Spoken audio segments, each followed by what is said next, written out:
എല്ലാവർക്കും നമസ്കാരം. ഇന്ന് നമ്മൾ ഉണ്ടാക്കാൻ പോകുന്നത് ഞാവൽപ്പഴത്തിൻ്റെ ജ്യൂസാണ്.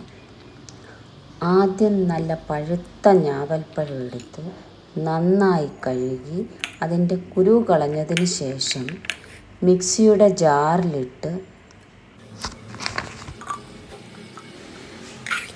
ഇഞ്ചി, പഞ്ചസാര,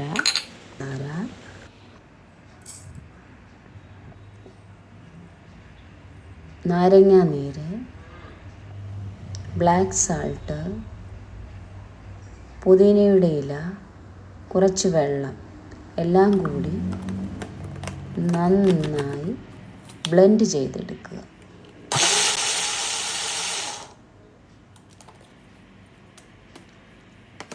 അതിനുശേഷം കുറച്ച് ഐസ് ക്യൂബ് ഇട്ട് വീണ്ടും അത് നന്നായി ബ്ലെൻഡ് ചെയ്തെടുക്കണം.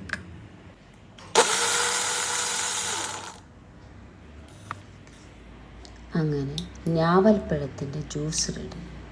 എന്ത് ടേസ്റ്റിയാണെന്നറിയാവോ ഞാവൽപ്പഴത്തിൻ്റെ ജ്യൂസ് കുടിക്കാൻ? എല്ലാവരും ഇത് ട്രൈ ചെയ്ത് നോക്കണം.